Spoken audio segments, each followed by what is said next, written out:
Hello students, welcome to Jeevan classes. आज के इस वीडियो में हम बात करेंगे प्रोटेक्निक इलेक्ट्रिकल इंजीनियरिंग के second year third sem subject विद्युत machine first electrical machine first के लेक्चर नंबर 2 के बारे में। जो स्टूडेंट्स लेक्चर फर्स्ट नहीं देख पाए हैं वो स्टूडेंट्स वीडियो के डिस्क्रिप्शन में जाइएगा, वहाँ पर लेक्चर 1 की आपको लिंक मिलेगी, वहाँ पर आप क्लिक करके लेक्चर 1 को वॉच कर सकते हैं। इलेक्ट्रिकल मशीन फर्स्ट में मोटर और जनरेटर के बारे में हमने लेक्चर फर्स्ट में कुछ थ्योरी और उसके कंसेप्ट को पढ़ लिया था। आज उससे आगे हम क्लास को स्टार्ट कर रहे हैं, तो पहले लेक्चर 1 को जरूर देख लीजिएगा। आइए स्टार्ट करते हैं लेक्चर नंबर 2। यहाँ पर torque development due to alignment between two fields and concept of torque angle, इनके बारे में हम बात करने वाले हैं आज के इस लेक्चर में। यहीं पे हमने वीडियो 1 यानी कि जो लेक्चर फर्स्ट है वो हमने यहाँ पर समाप्त किया था। अब आगे हम इसी के बारे में बात करेंगे। तो यहाँ पर हम देख रहे हैं दो फील्ड के समरेख टॉर्क डेवलपमेंट और टॉर्क कोण, ठीक है। तो इसमें फर्स्ट हेडिंग हमारे पास है कि जब सॉफ्ट आयरन का टुकड़ा जो है वो दो परमानेंट पोलों के बीच रोटेट करता है तब क्या होता है, उसके बारे में हम यहाँ पर जानेंगे। देखिएगा, माना कि आयरन का टुकड़ा जो AB है वो केंद्र में टिका हुआ है। जो आयरन का टुकड़ा है वो केंद्र में टिका हुआ है। हम आपको दिखा दें कि इस तरीके से ये आयरन का टुकड़ा है, ये केंद्र में टिका हुआ है, ठीक है। यहाँ पर आप देख सकते हैं आयरन का टुकड़ा है, केंद्र में टिका हुआ है। और हम इसको इस तरीके से देखेंगे कि जो भी आयरन का टुकड़ा है वो मैग्नेटिक फील्ड में बीच में है, ठीक है। दो परमानेंट मैग्नेट के बीच में रखा गया है और घूमने के लिए स्वतंत्र है, ठीक है। एक आयरन का टुकड़ा है, AB केंद्र में टिका हुआ है और घूमने के लिए स्वतंत्र है, दो परमानेंट मैग्नेट के बीच में रखा हुआ है। जब बल की जो रेखाएं हैं वो सॉफ्ट आयरन के टुकड़े AB से होकर गुजरती हैं तो सॉफ्ट आयरन का टुकड़ा जो मैग्नेट बन जाता है, यानी कि वो मैग्नेटिक फील्ड को उत्पन्न करने लगता है, जिसमें A जो है वो दक्षिणी पोलैरिटी और B उत्तरी पोलैरिटी होता है। मतलब पोलैरिटी का मतलब होता है दक्षिणी ध्रुव और उत्तरी ध्रुव। यहाँ पर हम देख सकते हैं कि A और B यहाँ पर बीच में एक टुकड़ा रखा हुआ है। ये दो मैग्नेट हैं यहाँ पर, ठीक है, ये परमानेंट मैग्नेट हैं। और ये आयरन का टुकड़ा है, तो ये N और S यानी कि दक्षिण ध्रुव और उत्तरी ध्रुव के रूप में काम करता है, यानी कि ये एक चुंबक की भांति काम करने लगता है। दो फील्ड एक ही दिशा में समरेखित कर रहे हैं, तो इसलिए सॉफ्ट आयरन के टुकड़े पर कोई टॉर्क अनुभव नहीं किया जाता है, किसी भी टॉर्क का एक्सपीरियंस नहीं देखा जाता है। हालांकि सॉफ्ट आयरन के टुकड़े के एंड पर जो A और B इसके एंड है, यहाँ पर इनके बीच केवल आकर्षण बल ही होता है और दो अंतिम A और B पर बल अनुभव करने परोक्ष परिणाम जो परिमाण हैं उसके बराबर और विपरीत दिशा में एक दूसरे को क्या कर देते हैं, कैंसिल आउट कर देते हैं। इसलिए वहाँ पर कोई भी टॉर्क का अनुभव नहीं होता। तो इस केस में टॉर्क कोण कैसा हो जाता है, शून्य हो जाता है। और आयरन के टुकड़े पर जो अनुभव किया जाने वाला टॉर्क है वो भी शून्य हो जाता है। तो इसलिए क्या होता है, घूमने के लिए स्वतंत्र होता है। तो ये देख सकते हैं आप, इस तरीके से ये घूमता हुआ दिखाई दे रहा है। अब हाथ से सॉफ्ट आयरन के टुकड़े AB को डिस्टर्ब करें, जैसा कि इस फिगर में दिखाया गया है। मतलब इस तरीके से इसको ऐसे डिस्टर्ब किया, ठीक है, आप देख सकते हैं। इस तरफ इसको घुमाया, हाथ से हमने इस तरफ घुमाया, तो इस क्रिया के कारण क्या होता है, मैग्नेट सॉफ्ट आयरन के टुकड़े AB की अक्ष में मैग्नेटिक फील्ड के कारण, ठीक है, जो मेन फील्ड है उसके कारण एक कोण बनाती है, ठीक है। यानी कि जो ये इसका फील्ड है उसके साथ एक कोण बनाती है। और कोण पर क्या होता है, ये जो है जो आयरन का टुकड़ा है ये तिरछा दिखाई देता है, यानी कि एक एंगल पर झुका हुआ दिखाई देता है, ठीक। अब यहाँ पर आप देख सकते हैं कि इस स्थिति में हम ये देखते हैं, जैसे कि पहली स्थिति ये थी और दूसरी स्थिति हमने इस तरीके से ये कर दी। अब इसको हमने और डिस्टर्ब किया, तो इस स्थिति में सॉफ्ट आयरन विरोध यानी कि दक्षिणावर्त दिशा में एक टॉर्क का अनुभव करता है। कहने का मतलब ये है कि जब हम इसको इस साइड में ऐसे हाथ से घुमाएंगे तो ये इस साइड में जाने का प्रयास करेगा, यानी कि इस पर एक टॉर्क लगने का हमें अनुभव होगा, एहसास होगा। ठीक है, मतलब ये इस पोजीशन में जाने का प्रयास करेगा, तो ये घूमने का प्रयास करेगा, तो इसका मतलब क्या है, इस पर टॉर्क का अनुभव होगा। टॉर्क कोण की अवधारणा को पढ़ते हैं, कंसेप्ट ऑफ टॉर्क एंगल। तो देखिए, यह मेन मैग्नेटिक फील्ड की अक्ष और सॉफ्ट आयरन के टुकड़े के मैग्नेटिक अक्ष के बीच का कोण होता है। जो टॉर्क कोण है वो क्या होता है, मैग्नेटिक फील्ड के अक्ष और सॉफ्ट आयरन के टुकड़े के मैग्नेटिक अक्ष के जो बीच का कोण होता है उसी को हम टॉर्क कोण कहते हैं।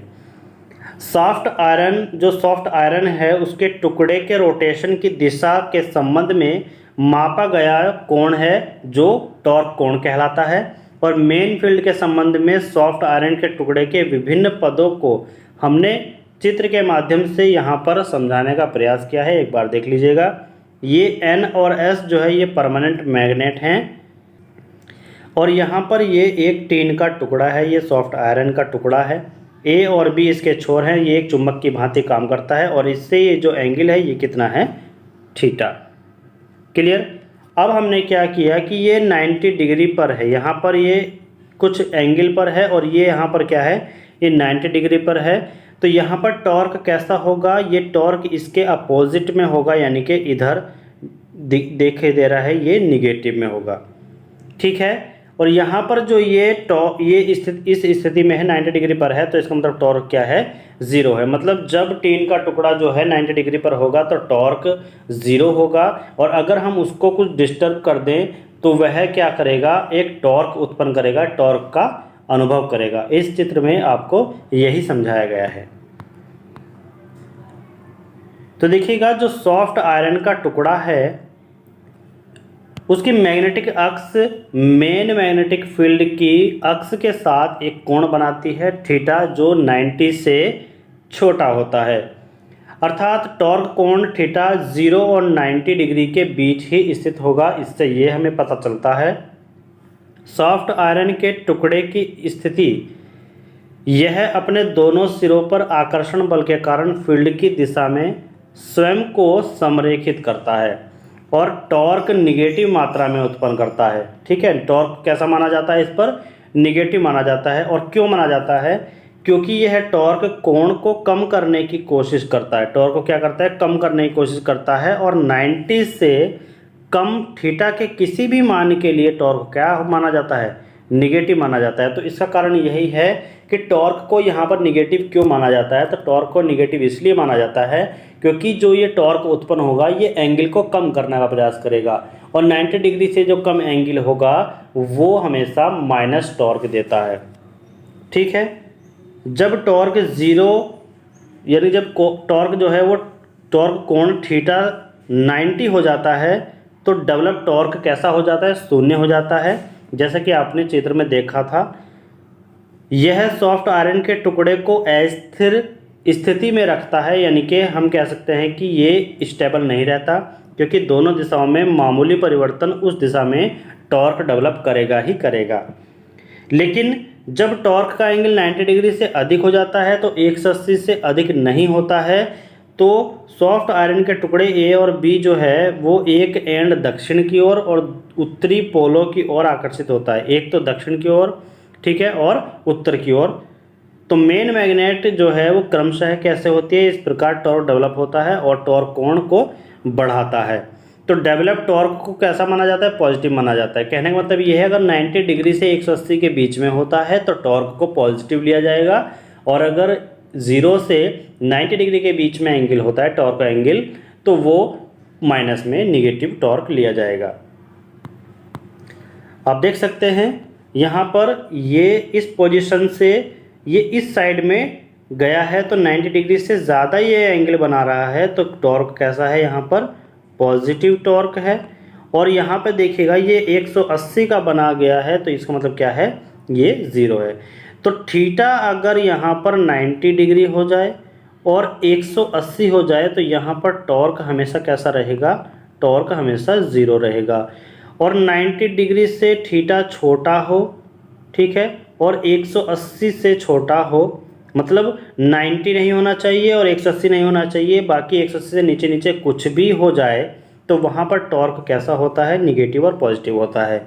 90 डिग्री से छोटा होगा तो निगेटिव माना जाएगा, और 180 से छोटा और 90 के बीच में होगा तो वो पॉजिटिव टॉर्क माना जाएगा। ठीक है, चलिएगा। अब नेक्स्ट है थीटा 180 सॉफ्ट आयरन के टुकड़े ए बी का अक्ष मैग्नेटिक फील्ड अक्ष के साथ कैसा होता है, समरेखित होता है। तो इस स्थिति में टॉर्क कैसा हो जाएगा, शून्य हो जाएगा। मतलब 90 डिग्री पर, और अगर टॉर्क एंगल की वैल्यू 180 हो जाए तो टॉर्क 0 हो जाता है। यह स्थिर स्थिति है क्योंकि स्थिति में मामूली बदलाव होता है और दोनों साइड में फिर भी अपनी स्थिति बहाल रहेगी। अब सॉफ्ट आयरन के टुकड़े ए बी की स्थिति पर विचार करके देखें तो टॉर्क 180 से 270 के बीच है।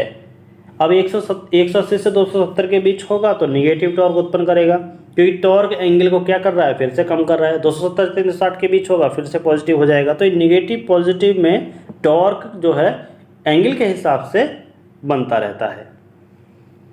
अब देखिए, जब टॉर्क कोण जो है वो 270 होता है तो इसके बाद सॉफ्ट आयरन का टुकड़ा ए बी पर होता है, तो इसकी स्थिति में थीटा इक्वल टू 90 जैसी अस्थिर स्थिति मानी जाती है। तो टी क्या हो जाएगा, यहाँ पर फिर से 0 हो जाएगा, जो आपको इस स्थिति में दिखाया गया है।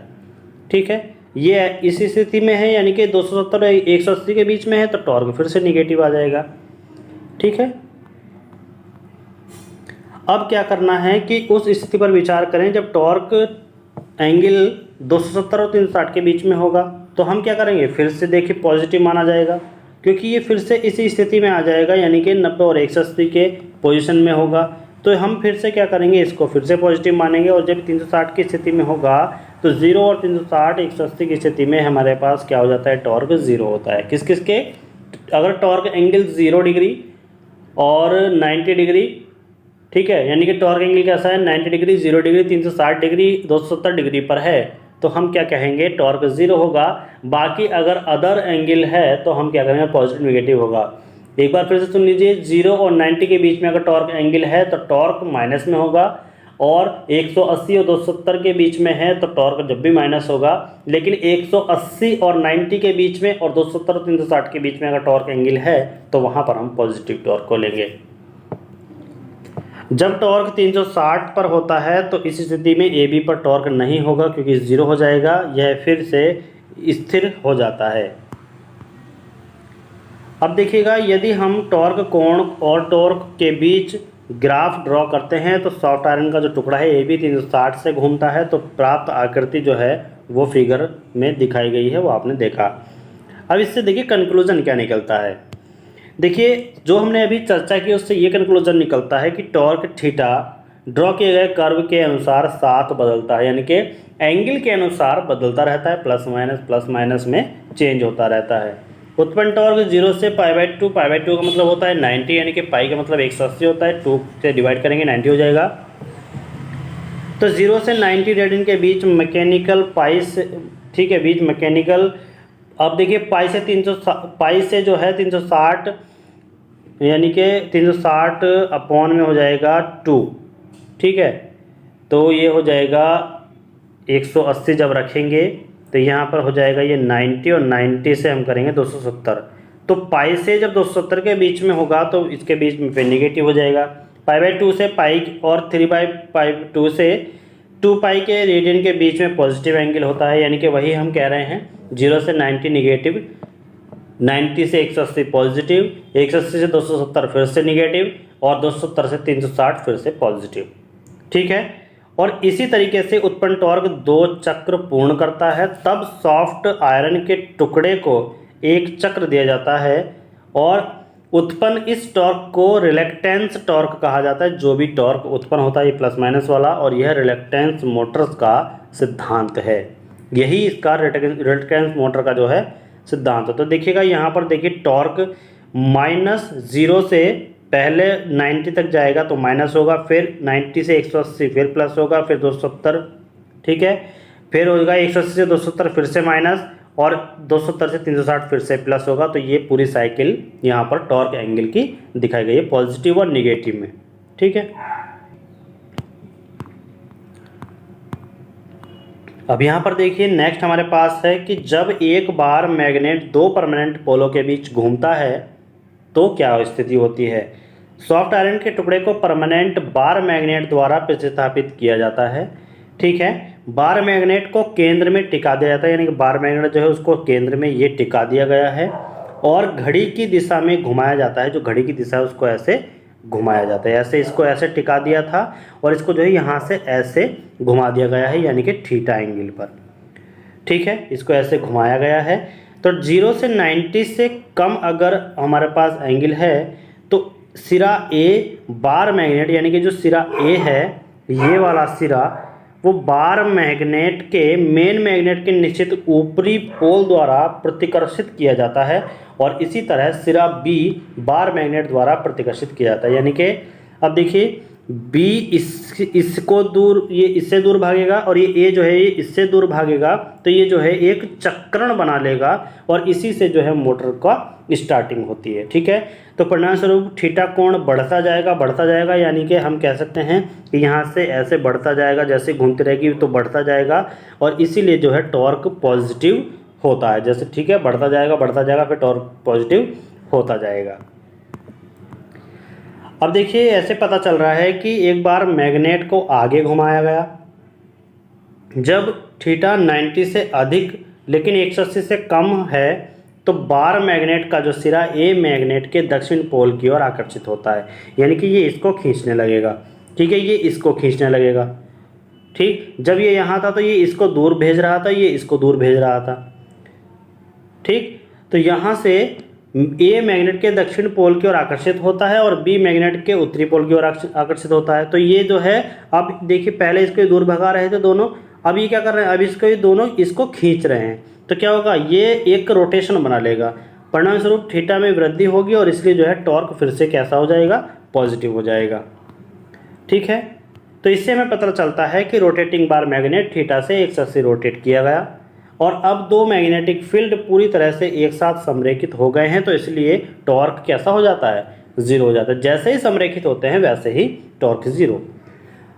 यह एक स्थिति ऐसी है स्थिर की कि थीटा 180 से थोड़ा सा या फिर 180 से थोड़ा अधिक होता है, या थोड़ा कम या थोड़ा अधिक, तो बार मैग्नेट के दो सिरों के मुख्य जो स्थिति है निश्चित पोलों द्वारा वो आकर्षित किया जाएगा और बार मैग्नेट के जो स्थान है वो फिर से रिस्टोर हो जाएगा। ठीक है, तो बार मैग्नेट को आगे रोटेट किया गया और थीटा जो है कोण वो 180 से 270 के बीच आ गया, तो ए सिरा बी सिरे के फिर से निश्चित मैग्नेट के उत्तरी पोल की ओर आकर्षित किया जाएगा और उत्पन्न टॉर्क एंटी क्लॉकवाइज दिशा में हमें मिलेगा। तो कोण थीटा में कमी आएगी और टॉर्क कैसा हो जाएगा, निगेटिव। जैसे ही एंगल पे कमी आती है तो टॉर्क निगेटिव हो जाएगा, एंगल में वृद्धि होती है तो टॉर्क कैसा हो जाएगा, पॉजिटिव हो जाएगा। ठीक है, बार मैग्नेट दिखाता है कि इसे आगे घुमाया जाता है, यानी कि इस तरीके से इसको घुमाया जाता है और एंगल थीटा से 270 से 360 के बीच में होता है।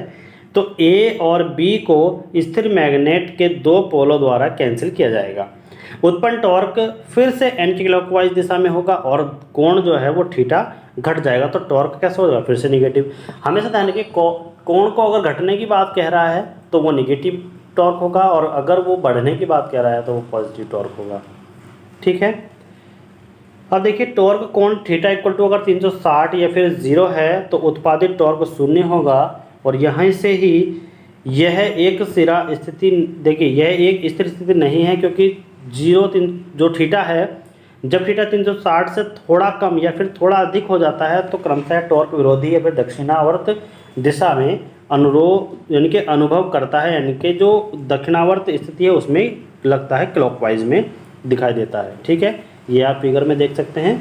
आगे बढ़ते हैं, आगे हम यहाँ पर देख रहे हैं कि इससे क्या निष्कर्ष निकलता है। तो यह निष्कर्ष निकल जाता है कि जो टॉर्क है वो फिर से थीटा जो है वो पॉजिटिव से निगेटिव, निगेटिव से पॉजिटिव स्थिति में चल रहा है और निगेटिव स्थिति कहाँ पर होगी, निगेटिव स्थिति 180 से 360 होगी और पॉजिटिव स्थिति क्या होगी, 0 से 180 के बीच पॉजिटिव स्थिति हो जाएगी। अब हम यहाँ पर बात करते हैं जब मैग्नेटिक फील्ड में इलेक्ट्रोमैग्नेट रखा जाता है, ठीक है। तो परमानेंट मैग्नेट में देखिए, परमानेंट मैग्नेट फील्ड में रखे गए इलेक्ट्रोमैग्नेट पर विचार किया जाए तो इलेक्ट्रोमैग्नेट अपनी अक्ष के बारे में रोटेट करने के लिए स्वतंत्र होता है, यानी कि ये इसमें रोटेट करने के लिए क्या है, स्वतंत्र है। अब पहली कंडीशन क्या है कि माना इलेक्ट्रोमैग्नेट द्वारा उत्पन्न फील्ड एफ आर और परमानेंट मैग्नेट द्वारा उत्पन्न फील्ड एफ बी, यदि ये दोनों फील्ड एफ आर और एफ बी एक दूसरे के दिशा यानी कि एक ही दिशा में हैं तो उत्पन्न टॉर्क कैसा हो जाएगा, शून्य हो जाएगा, क्योंकि वे समरेखित हो जाएंगे और मशीन न तो जनरेटर के रूप में कार्य करेगी और न ही वो मोटर के रूप में कार्य करेगी, क्योंकि इस स्थिति में टॉर्क कैसा हो जाएगा, शून्य हो जाएगा। और जहाँ पर टॉर्क शून्य है तो ना तो वो मोटर कहलाएगी ना ही वो जनरेटर के रूप में काम करेगी, ठीक है। अब क्या है देखिए, जब इलेक्ट्रोमैग्नेट को कोण थीटा इक्वल टू 90 के मध्य रोटेट किया जाता है, थीटा जो है वो 90 के माध्यम से रोटेट किया जा रहा है 90 डिग्री मान करके, तो रोटर फील्ड एफ आर का अक्ष जो है, यानी कि जो रोटर फील्ड है ये रोटर है, ये स्टेटर है, ठीक है। जो भी अक्ष है वो मेन फील्ड एफ एम के साथ कोण थीटा इक्वल टू 90 बना देगा और रोटेशन को विपरीत दिशा में, यानी कि ये 90 डिग्री बनेगा और रोटेशन को विपरीत दिशा में इलेक्ट्रोमैग्नेटिक टॉर्क अर्थात विरोधी दक्षिण टॉर्क उत्पन्न करा देता है। तो टॉर्क निगेटिव है, इसलिए मशीन जनरेटर के रूप में काम करती है। तो याद रखिएगा, अगर आपसे कभी ये पूछे कि अगर मशीन में टॉर्क निगेटिव है तो वह किस रूप में काम करेगी, तो वह जनरेटर के रूप में काम करेगी।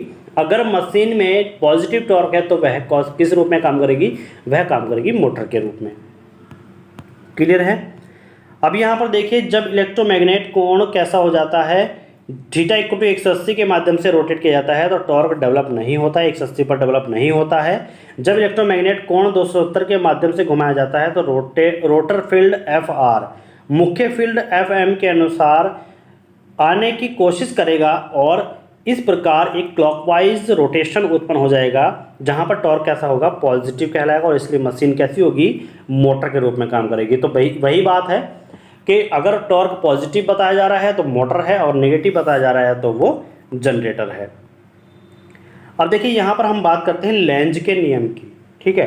लेंज का नियम क्या है, देखिए यहाँ पर कुछ, हाँ यहाँ पर पहले हम थोड़ा सा इसके बारे में और पढ़ लेते हैं। जो लेंज का नियम हमने ऊपर छोड़ा था, देखते हैं हमने कहाँ पर छोड़ा था, ये चलिए यहाँ पर देखते हैं। अब देखिएगा, इंड्यूस्ड ईएमएफ स्टैटिक और डायनामिक रूप से इंड्यूस्ड ईएमएफ, ये हेडिंग आती है, इसके बारे में देखेंगे। तो देखिए, इंड्यूस्ड ईएमएफ या फिर डायनामिक रूप से इंड्यूस्ड ईएमएफ या स्टैटिक रूप से इंड्यूस्ड ईएमएफ हो सकता है। कैसा, कौन कौन सा इंड्यूस्ड ईएमएफ, या तो डायनामिक रूप से हो सकता है या फिर इंड्यूस्ड ईएमएफ कैसा होता है, स्टैटिक रूप में हो सकता है, ठीक है। फर्स्ट केस अगर हम लें तो फर्स्ट केस में क्या है कि आमतौर पर फील्ड स्थिर होता है और कंडक्टर इसे क्या करते हैं, काटते हैं। और सेकंड केस में क्या होता है, आमतौर पर कंडक्टर या फिर कोयल स्थिर रहता है। देखिए, फर्स्ट केस में क्या है, फील्ड स्थिर है और सेकंड केस में क्या है, कंडक्टर या फिर कोयल स्थिर है। और इसके साथ जुड़ा हुआ जो फ्लक्स है वो केवल इस फ्लक्स को उत्पन्न करने वाले करंट को बढ़ा या फिर घटा कर बदल दिया जाता है। तो फ्लक्स एन कोयल के साथ जुड़ने से कम समय dt ने जो राशि है वो d∅ में बदला जा सकता है। तो इंड्यूस्ड ईएमएफ का क्या होगा, जो E है वो फ्लक्स लीकेज के परिवर्तन की दर कहलाएगी, ठीक है। और वो किसके बराबर होगा, जो टर्न है यानी कि नंबर ऑफ टर्न है उनके मल्टीप्लिकेशन के फ्लक्स में परिवर्तन की दर के बराबर होगा। तो ये फॉर्मूला हो जाएगा E = N d∅/dt, ठीक है। तो यहाँ पर अब हम बात करेंगे लेंज के नियम की। तो लेंज का नियम जो है वहाँ पर हम देख रहे हैं, देखिए लेंज का नियम होता क्या है, आइए इसके देख लेते हैं। लेंज का नियम तो हमने यहाँ पर पढ़ा, तो E = -N d∅/dt वोल्ट, क्योंकि ये क्या है, हम मोटर के बारे में पढ़ रहे, देखिए ये हम जनरेटर के बारे में पढ़ रहे हैं, ठीक है। तो लेंज का नियम क्या कहता है, E = -N d∅/dt वोल्ट। तो माइनस है तो इसमें क्या हो जाएगा, टॉर्क अगर माइनस में आ रहा है तो ये हो जाएगा हमारे पास जनरेटर। और प्लस में आ रहा है तो ये हो जाएगा हमारे पास मोटर। तो लेंज का नियम क्या कहता है, ये निगेटिव साइन में काम करता है जो फ्लक्स और टाइम के यानी कि समय की दर के रेशो के साथ number of turn negative form में मिलते हैं। डायनेमिक रूप से इंड्यूस्ड ईएमएफ को देखेंगे तो जब कॉइल या सर्किट के साथ जुड़ने वाला फ्लक्स बदलता है तो कॉइल या फिर सर्किट में एक ईएमएफ इंड्यूस होता है। ठीक है, कॉइल में या फिर सर्किट में एक ईएमएफ इंड्यूस होता है और ईएमएफ को दो तरह से फ्लक्स लिंकेज को बदलकर इंड्यूस किया जा सकता है। फर्स्ट है करंट का जो परिमाण है उसमें वृद्धि या फिर कमी करके, और जब हम वृद्धि और कमी करेंगे तो इस केस में फील्ड के सापेक्ष कंडक्टर या फिर कॉइल की कोई स्पीड नहीं होती और इसलिए इस तरह के से इंड्यूस्ड ईएमएफ जो होता है उसको क्या कहते हैं, स्टैटिक इंड्यूस्ड कहते हैं। जब कोई स्पीड ही नहीं होती तो उसको स्टैटिक इंड्यूस्ड ईएमएफ कहा जाएगा। एक बार कंडक्टर को एक समान मैग्नेटिक फील्ड में स्थानांतरित करके और इस तरह से निर्मित ईएमएफ को डायनेमिक इंड्यूस्ड ईएमएफ कह दिया जाता है। अब देखिए LM जो है वो क्या है, लंबाई है, L मीटर लंबाई है, B क्या है, वेबर पर मीटर स्क्वायर है। घनत्व के कंडक्टर को एक समान मैग्नेटिक फील्ड में रखने पर विचार करें तो यहाँ पर क्या होगा, देखिए एक समान मैग्नेटिक फील्ड है तो यहाँ पर क्या है, ये हमारे पास ये एक पॉइंट है जहाँ पर ये दिखा रहा है कि ये v वेलोसिटी से मैग्नेटिक फील्ड के अकॉर्डिंग चलता है और यहाँ पर क्या है, मैग्नेटिक फील्ड के 90 डिग्री पर चलता है। ठीक है, अब देखिए अगर एक समान मैग्नेटिक फील्ड है उसमें क्या करेगा, जो मैग्नेटिक फील्ड है उसके पैरेलल यहाँ पर दिखाया गया है, यहाँ पर उसके परपेंडिकुलर दिखाया गया है। और अगर यहाँ देखें तो इसको हमने क्या दिखाया गया है कि v वेलोसिटी से एक एंगल पर काम करता है और तो जब एंगल पर काम करेगा तो यह मैग्नेटिक फील्ड के पैरेलल और मैग्नेटिक फील्ड के परपेंडिकुलर दो एक्सिस देगा जो हमने यहाँ पर आपको दिखाए गए हैं। ठीक है, अब इसके बारे में देख लेते हैं। तो इस कंडक्टर को फील्ड की दिशा में वेग v मीटर पर सेकंड के साथ ले जाया जाए, मतलब फील्ड की दिशा में ही v मीटर पर सेकंड के साथ ले जाया जा रहा है इस कंडक्टर को। ये मैग्नेटिक फील्ड है, मैग्नेटिक फील्ड की दिशा में ले जाया जा रहा है। तो यहाँ पर कोई फ्लक्स नहीं काटा जाता। अब देखिएगा यहाँ पर एक बात बताइए आप कि मैग्नेटिक फील्ड जो है ये दिखाए गए हैं नीचे की तरफ को, अगर हम कंडक्टर उसी की दिशा में ले जाएंगे तो क्या ये किसी मैग्नेटिक फील्ड को काट रहा है, नहीं काट रहा है। तो कोई भी फ्लक्स को नहीं काटता है तो इसमें कोई भी ईएमएफ इंड्यूस नहीं होता। लेकिन अब यदि कंडक्टर को v मीटर पर सेकंड के एक दिशा से अपनी लंबवत यानी कि लंबाई की ओर लंबवत मैग्नेटिक फील्ड की दिशा में ले जाया जाता है तो फील्ड द्वारा प्रति सेकंड क्षेत्रफल यानी कि क्या होता है कि मैग्नेटिक फील्ड को ये काट रहा है और मैग्नेटिक फील्ड को काट रहा है तो प्रति सेकंड जो इसका प्रति सेकंड क्षेत्रफल होगा कंडक्टर का वो क्या होगा, L इंटू वी हो जाएगा मीटर स्क्वायर पर सेकंड। और यहाँ पर फ्लक्स कट प्रति सेकंड, कितना फ्लक्स प्रति सेकंड कटेगा तो वो होगा फ्लक्स घनत्व इंटू प्रति सेकंड स्वेप्ट क्षेत्रफल यानी कि BL और V। अब यहाँ पर देखिए जो भी आपका फ्लक्स है वो फ्लक्स के परिवर्तन की दर d∅/dt कहलाएगी। तो प्रति सेकंड घनत्व क्या हो जाएगा, BLV हो जाएगा वेबर पर सेकंड। इंड्यूस्ड ईएमएफ की बात करेंगे तो E = d∅/dt होता है। तो यहाँ पर BLV इसके मल्टीप्लिकेशन में आकर के क्या यूनिट बन जाएगी, वोल्ट यूनिट देता है। तो यदि कंडक्टर v वेग से v मीटर पर सेकंड की दिशा में सीधा अपनी लंबाई और मैग्नेटिक फील्ड की दिशा में एक कोण पर ले जाता है तो यहाँ पर जो EF है यानी कि EMF है वो क्या हो जाएगा, BLV sin थीटा वोल्ट। कितना हो जाएगा, BLV sin theta volt. Clear. आइए अब देखिएगा यह प्रतीक जो L है वो इसके द्वारा दर्शाया जाता है और इसे हेनरी में मापा जाता है। तो इसकी जो सेल्फ इंड्यूस्ड EMF है वो E = कितना हो जाएगा, -L/di/dt, जहाँ पर L = n² μr μ0 A/हेनरी होता है, A/L। ठीक है, अब बात करते हैं सेल्फ इंडक्शन गुणांक की। देखिए कोएफिशिएंट ऑफ सेल्फ इंडक्शन जिसको हम L से प्रदर्शित करते हैं, किससे, L से। इसमें पहली पद्धति है यदि सोलेनॉइड के परिमाण दिए गए हों यदि सोलेनॉइड के परिमाण दिए गए हों तो L equal to n square mu R mu not upon A henry हो जाएगा।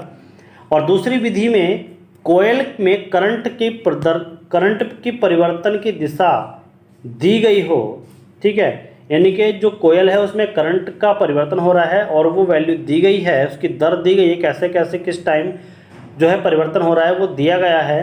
तो कोयल में इंड्यूस ईएमएफ में मैग्नीट्यूड को ज्ञात होने पर हम लिखते हैं E equal to L D I upon D T. तो L equal to E D T upon D I हो जाएगा। यहाँ पर E upon D I upon D T, ये इसको इधर यानी कि L की वैल्यू निकाली तो ये डी टी ऊपर चला जाएगा और ये जो डी आई है ये हमारा नीचे आ जाएगा, ठीक है, ये इधर जाएगा E के साथ में, ये आ गया और ये नीचे आ जाएगा, ठीक। अब क्या हो जाएगा E equal to D I upon D T. तीसरी विधि में देखते हैं तो कोयल के करंट के प्रवाह के आधार पर कोयल और फ्लक्स के टर्नों की संख्या ज्ञात होने पर हमें L equal to N phi upon I ही लिखना होगा। तो एन टर्न लंबाई L, ठीक है, एन टर्न है यानी कि नंबर ऑफ टर्न और लंबाई L मीटर है और X सेक्शन का क्षेत्रफल A मीटर स्क्वायर और रिलेटिव परमेबिलिटी म्यू आर के कोयल में उत्पन्न मैग्नेटिक फ्लक्स फाई जब I एम्पियर का करंट ले आता है तो हमारे पास फॉर्मूला बनता है phi equal to N I upon L mu naught mu O upon A into A, ठीक है। तो यहाँ पर ये फॉर्मूला बन जाएगा। इस फॉर्मूले के आधार पर हम जो है कई क्वेश्चन को कर सकते हैं, जो भी इस आधार पर क्वेश्चन आएगा, ठीक है। ये किसका है, ये उत्पन्न मैग्नेटिक फ्लक्स यानी कि फाई का फॉर्मूला, उत्पन्न मैग्नेटिक फ्लक्स फाई, ठीक है, ये हो जाएगा।